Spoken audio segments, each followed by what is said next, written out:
વિદ્યાર્થી મિત્રો, આપણે ધોરણ 12નું પ્રકરણ નંબર 1 સંબંધ અને વિધેય જોઈશું. એ પહેલાં આપણે જૂનું પણ જોયેલું છે કે ભાઈ વિધેય કોને કહેવાય, સહપ્રદેશ કોને કહેવાય, પ્રદેશ કોને કહેવાય, વિસ્તાર કોને કહેવાય, એ બધી બાબતો આપણે જોયેલી છે. હવે આપણે સંબંધ જોવાનો છે. કેટલાક સંબંધો એ વિધેય બને છે, કેટલાક સંબંધો એ વિધેય બને છે. તો એ પણ આપણે થોડું જોયેલું છે. આમ તો સંબંધ એ કાર્તેજીય ગુણાકાર એટલે ઠીક 9મા ધોરણથી જે જોયેલું છે, પણ અહીંયા થોડુંક એની અંદર થોડુંક નવું આવે એટલે એને કોઈ ગભરાવાની જરૂર નથી. ખૂબ સરસ પ્રકરણ છે અને આખું સરસ બધાને સમજણ પડી જાય તે પ્રકારનું છે. તો એમાંથી આપણે સંબંધ કોને કહેવો, તો કે સંબંધ એ અને બી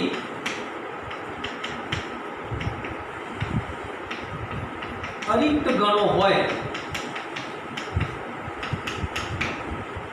તો A ક્રોસ બીના કોઈ પણ ઉપગણને સંબંધ કહે છે. A ક્રોસ બીના કોઈ પણ ઉપગણને સંબંધ કહે છે. વિચારો કે A ક્રોસ બીના તો કેટલા બધા ઉપગણો મળે અને એમાંથી એનો કોઈ પણ ઉપગણ છે એને શું કહીશું, આપણે સંબંધ કહીશું.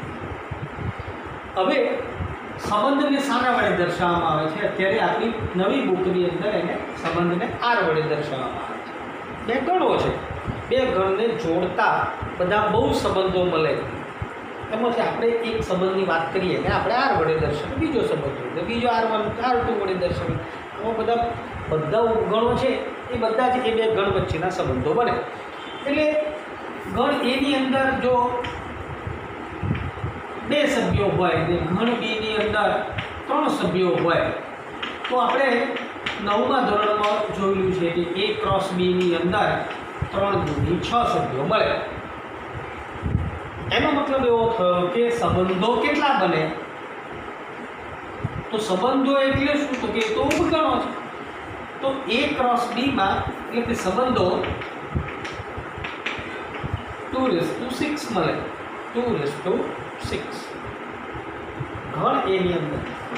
આ તમને ચોપડીમાં ન હોય પણ જ્યારે ગણની વાત કરીએ, જ્યારે સંબંધની વાત કરીએ, ઉપગણની વાત કરીએ તો તેની સાથે કેટલા ઉપગણો મળશે, કેટલા સંબંધો મળશે એ વસ્તુ ક્લિયર થવી જોઈએ. એટલે આ વધારામાં આપણે જોઈએ છીએ.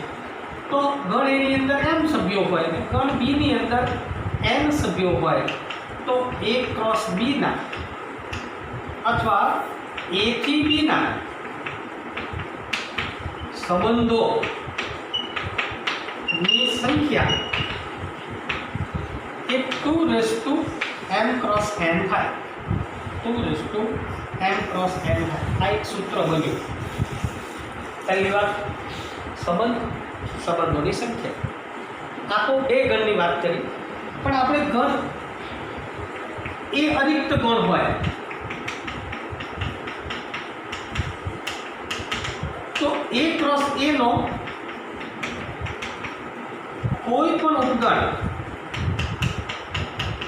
ને સંબંધ R કહેવાય.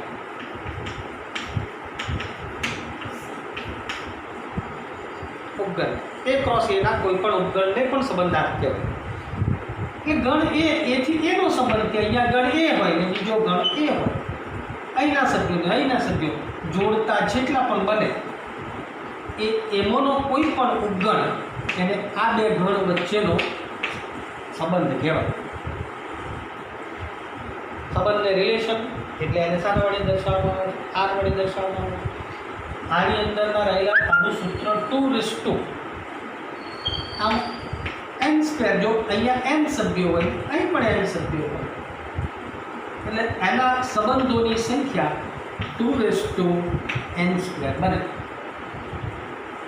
આ સંબંધની વાત કરી. સંબંધ કોને કહેવાય? બે ગણો વચ્ચે કોઈ બે વચ્ચેનું જોડાણ ઘણા બધા રીતે જોડાઈ શકે. એટલે એના બધા ઉપગણો એ સંબંધો છે. તો હવે સંબંધના બીજા કેટલાક પ્રકારોની વાત કરીએ તો એક પ્રકાર છે ખાલી સંબંધ.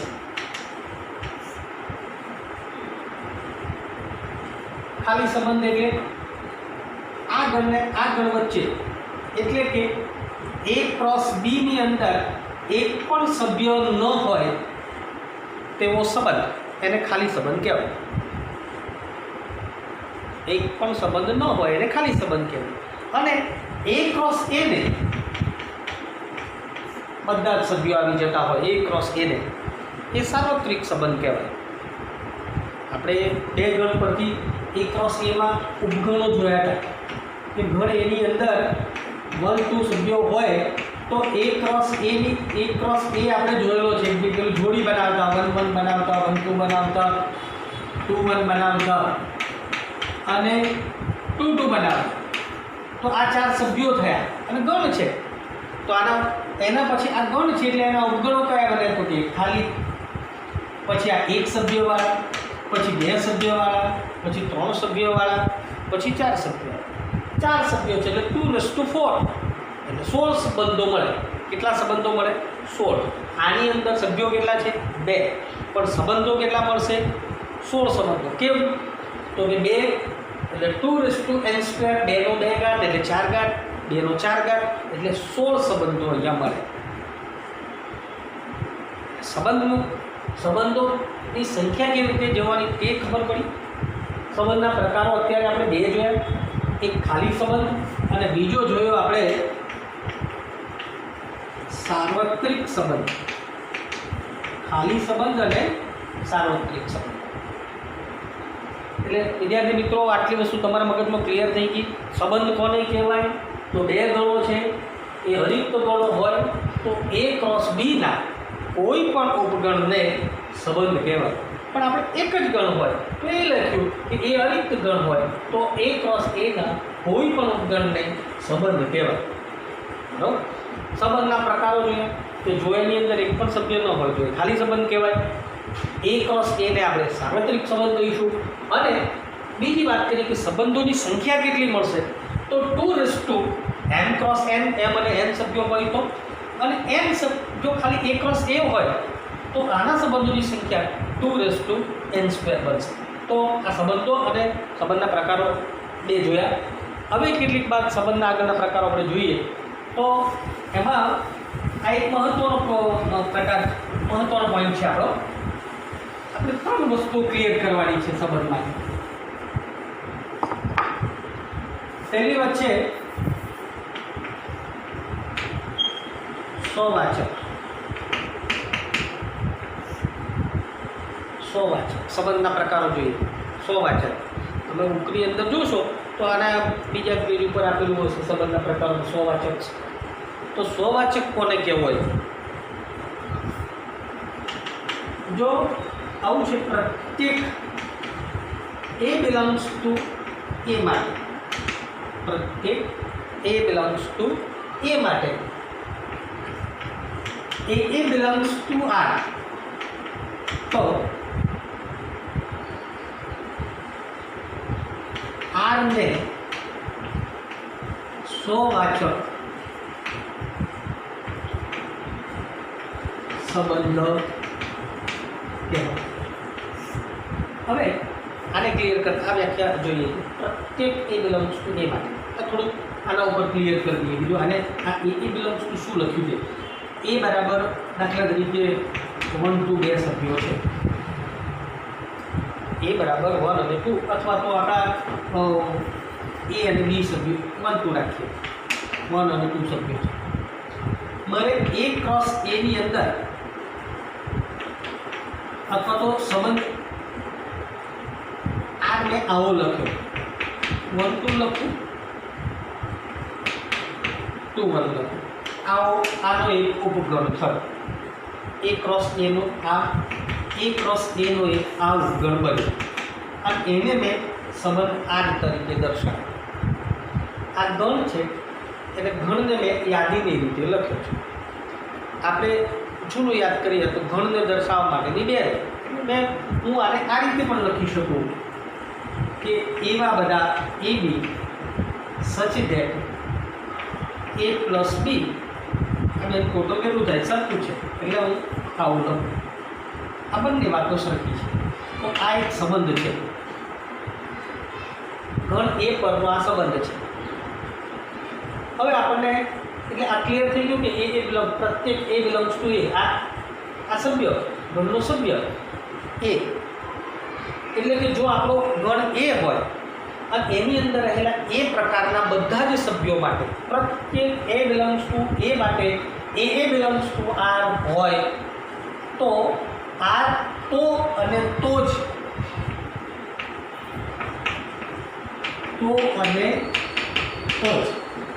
આરને સ્વવાચક સંબંધ કહેવાય. ઉદાહરણથી જોઈએ. દાખલા તરીકે ગણ એની અંદર આપણા 1 2 સભ્યો છે. રિલેશન આપણું આવું છે, 1 1 છે, 1 2 છે અને 2 1 છે. આવો છે. હવે જો આની અંદર આપણો શું છે કે આપણી વાત મુખ્ય શું છે કે મારે જો પ્રત્યેક એ બિલોંગ્સ ટુ એ માટે એ બિલોંગ્સ ટુ આર, એનો મતલબ એવો થયો કે પ્રત્યેક એ માટે એટલે 1 પણ છે અને 2 પણ છે. એટલે 1 માટે 1 1 હોવું છે અને 2 માટે 2 2 હોવું જોઈએ. તો અને તો જ તે સ્વવાચક સંબંધ કહેવાય. અહીંયા 2 2 આપેલા નથી માટે આ સ્વવાચક નથી. એટલે સ્વવાચકનું ક્લિયર. અહીંયા 1 2 આપેલા છે એટલે 1 1 પણ હોવા જોઈએ, 2 2 પણ હોવા. અહીંયા એ બી આપેલા હોય તો એ પણ હોવા જોઈએ અને બી પણ હોવા જોઈએ. અહીંયા XY આપેલા હોય તો XX પણ હોવા જોઈએ અને YY પણ હોવા જોઈએ. બેમાંથી એક ન હોય તો પણ એ સ્વવાચક બનતો નથી. એટલે આ સ્વવાચક માટેની શરત થઈ અને આપણે એની વ્યાખ્યા પણ જોઈ. બીજી વાત કરીએ આપણે સંમિતની વાત કરીએ. જો દરેક એ બી બિલોંગ્સ ટુ એ માટે અથવા તો એવું લખીએ કે એ બી બિલોંગ્સ ટુ એ દરેક એ બી બિલોંગ્સ ટુ આર માટે બી એ બિલોંગ્સ ટુ આર હોય તો અને તો જ આર એ સંમિત સંબંધો છે. એનો મતલબ શું કહે છે કે વિદ્યાર્થી મિત્રો કે જો એ બી બિલોંગ્સ ટુ આર એટલે એ અને બી તો આ એની અંદર હોવા જોઈએ. અહીંયા પ્રત્યેક શબ્દ નથી. એટલે આની અંદર દરેક આમ કીધું કે જો એ બી બિલોંગ્સ ટુ આર પ્રકારની બધી જોડો માટે એનું ઊંધું મળવું જોઈએ તો અને તો જ આર એ સંમિત સંબંધો કહેવાય. એનો મતલબ એવો થયો કે જો ગણ એની અંદર હમણાં આપણે જોયું કે 1 2 3 છે, રિલેશન આવો હોય છે કે 1 2 1 1 છે, 2 2 છે, 2 3 છે, 1 3 છે, 3 2 છે. આવો એક સંબંધ છે. બધાનું ઊંધું મળે છે ચેક કરવાનું. 1 1 નું ઊંધું 1 1, 2 2 નું ઊંધું 2 2 થાય, 2 3 નું શું થાય 3 2 થાય. 3 2 અંદર છે એ છે, 1 3 છે તો 1 3 નું 3 1 મળવું જોઈએ પણ અહીંયા આપેલું નથી. તો આ જે સંબંધ છે એ સંમિત નથી.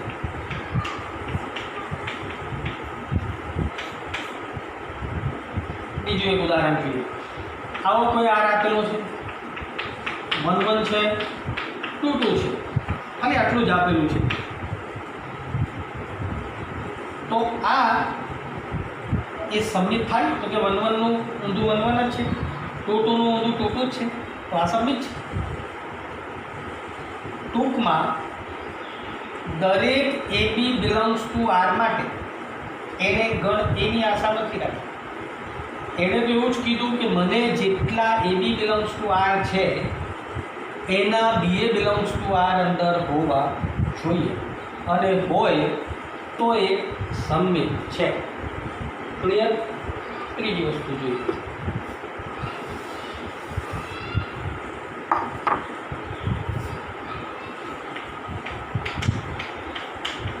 પારંપરિક. જો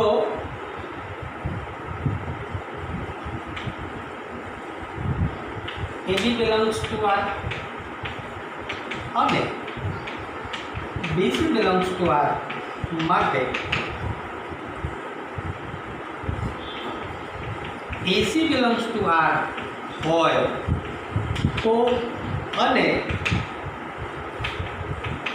તો જ R એ પારંપરિક છે. AB belongs to R અને BC belongs to R આપણો પક્ષ છે. આ એને આપવા જોઈએ.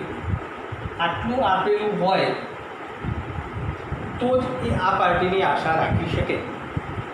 આ આપેલું હોય અને જો AC belongs to R, પહેલું ને છેલ્લું, AB belongs to R, BC belongs to R, AC belongs to R હોય તો અને તો જ R એ પારંપરિક છે. આ ક્લિયર થયું? મારે શું હોવું જોઈએ? આ બે હોવા જોઈએ. જો બેમાંથી એક ન આપેલું હોય, બેમાંથી એક ન આપેલું હોય તો એ પારંપરિક થઈ જાય. કેમ? તો કે એની કન્ડિશનમાં નથી આપેલું. એ જોઈએ આપણે ઉદાહરણથી. હું ગણ એ આપણો લીધો કે 1 2 3 નો છે. આપણો પર રિલેશન આ પ્રકારના છે કે 1 2 છે, 2 3 છે અને 1 3 છે. જોઈએ 1 2 છે, પછી 2 થી શરૂ થતું બીજું કયું છે? 2 3 છે. 1 2 છે, 2 3 છે અને 1 3 અંદર આવી ગયો છે. 3 2 છે એટલે આ પારંપરિક થઈ ગયો. હવે બધા માટે ચેક કરવાનું. 1 3 છે તો 3 થી શરૂ થતો બીજો કોઈ છે? નથી. બીજી આપણે આશા રાખવાની નથી. 2 3 છે તો 3 થી શરૂ થતો બીજો કોઈ છે? નથી. તો આ પારંપરિક છે. આ પારંપરિક છે. બીજો કેટલો કેસ જોઈએ કે ઘણ આરની અંદર આ બીજો એક આ સંબંધ આવો છે કે એને 2 2 આપેલા છે, 2 3 આપેલા છે. હવે આને પારંપરિક કેવો કે કેમ? જો 2 2 2 3 પછી 3 બીજા કોઈની સાથે જોડાયેલો એવો કોઈ અંદર જોડ આપેલી નથી. હવે એ નથી આપેલી તો એ તો એનો પ્રશ્ન છે. બરાબર? આ સંબંધનો વાત છે. એ પ્રકારનો સંબંધ છે. આ સંબંધ એ પારંપરિક છે. 2 2 2 3 પછી એને આગળ બીજી કન્ડિશન આપેલી નથી તો એ પારંપરિક છે. યાદ રાખજો, આની અંદર બીજી કન્ડિશન નથી આપેલી તો એ પારંપરિક છે. આમ ફરીથી એક વખત આપણે સંબંધના પ્રકારો જોયા: સ્વવાચક, સંમિત, પારંપરિક. સ્વવાચક કોને કહેવાય? દરેક એ બિલોંગ્સ ટુ એ માટે એ બિલોંગ્સ ટુ આર થાય તો આરને સ્વવાચક સંબંધ કહેવાય. એટલે જેટલા સભ્યો ગણ એમાં છે એ દરેક માટે એ બિલોંગ્સ ટુ આર થવું જોઈએ. થાય તો જ, એક બાકી હોય તો ચાલે નહીં. તો થાય તો જ એને સ્વવાચક સંબંધ કહેવાય. સંમિત કોને કહેવાય? કે એ બિલોંગ્સ ટુ આર હોય માટે બી બિલોંગ્સ ટુ આર હોય તો એને શું કહીશું આપણે? સંમિત.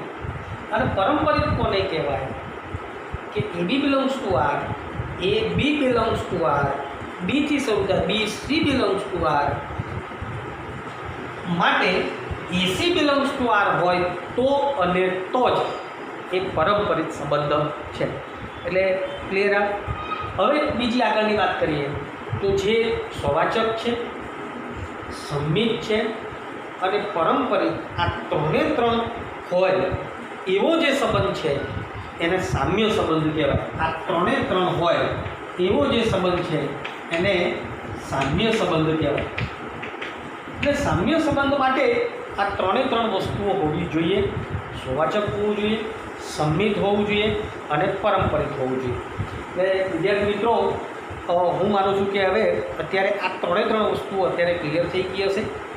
સ્વવાચક, સંમિત અને પારંપરિક, અને ત્રણ હોય એવો સંબંધ એ આપણે સામ્ય સંબંધ જોઈશું. બીજું આગળ એક સામ્ય વર્ગો વિશે જોઈશું, પણ એ પહેલાં આપણે ચોપડીમાંથી 1.1 આપણે જોઈએ છે. સામ્ય વર્ગ કોને કહેવાય? કે આર કોઈ સામ્ય સંબંધ છે, આર એ ઘણ એ પરનો સામ્ય સંબંધ છે. જ્યારે હું સામ્ય સંબંધ એમ બોલું છું ત્યારે આર એ સ્વવાચક પણ હશે, સંમિત પણ હશે અને પારંપરિક પણ હશે. અને જો કોઈ એક્સ બિલોંગ્સ ટુ એ હોય તો એક્સ બિલોંગ્સ ટુ એ પરનો હોય તો એવા જે સામ્ય વર્ગો છે એ આપણે જોવાના છે. અને આને આ રીતે દર્શાવવામાં આવે છે કે આપણે સામ્ય વર્ગો જ્યારે પહેલાં આ વસ્તુ ત્રણ ક્લિયર થઈ જાય ત્યાર પછી આપણે સામ્ય વર્ગો વિશે જોઈશું. એ પહેલાં આપણે 1.1નો પહેલો દાખલો જોવાનો છે. અને પહેલા દાખલામાં સ્વવાચક છે, સંમિત છે, પારંપરિક છે, જુદા જુદા ઘણ આપેલા છે અને એ આપણે જોઈએ. તમે પહેલાં 1.1 બોલો. પહેલાં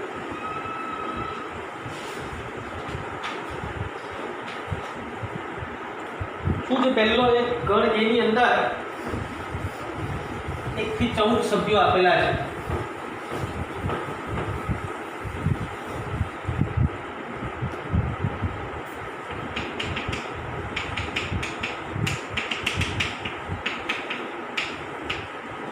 સંબંધ આર આ પ્રમાણનો આપેલો છે xy such that 3x - y = 0. આવો એક સંબંધ આપેલો છે. ગુણધર્મની રીતે સંબંધને દર્શાવેલો છે.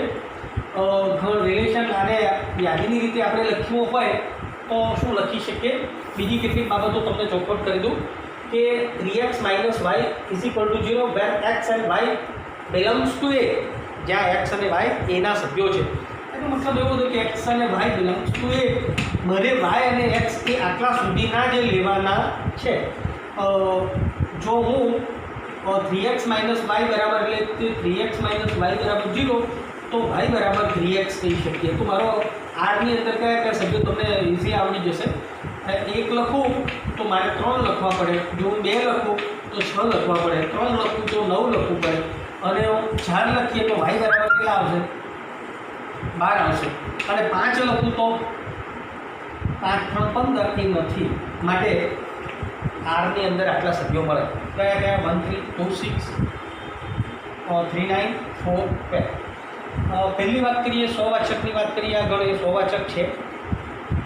તો અત્યારે થોડું પહેલાં બોલ્યો આપણે જોયું કે જ્યારે યાદ કરો કે પ્રત્યેક એ બિલોંગ્સ ટુ એ માટે એ બિલોંગ્સ ટુ આર હોય તો સ્વવાચક છે. અહીંયા 1 1 નથી, 2 2 નથી, 3 3 નથી, 14 14 નથી.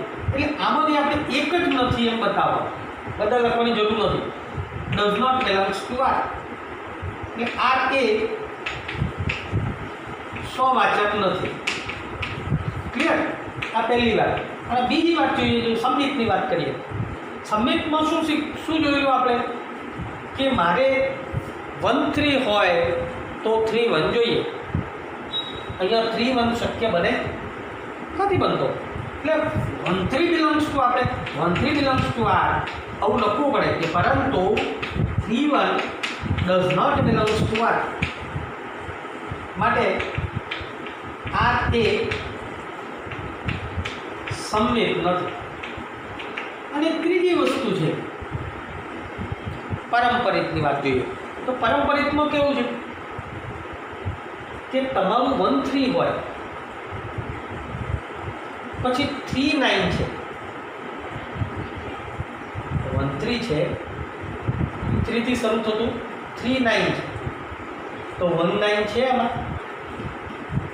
નથી. બરાબર? માટે પારંપરિક નથી.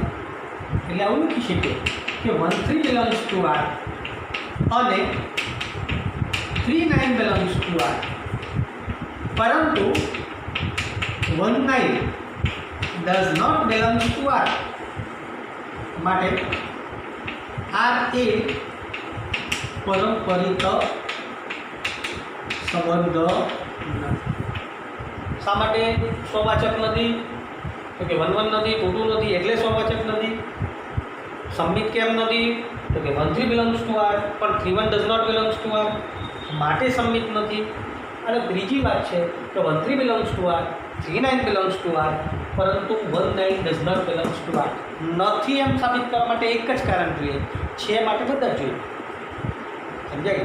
કદાચ આ 1 9 પણ આવી જતો, નથી આવતો પણ આવી જતો, તો બીજું ચેક કરતા. જો એક ન મળે તો એ પારંપરિક નથી. ક્લિયર? તો આ એક પહેલું ઉદાહરણ જોયું. બીજી વાત કરીએ આપણે.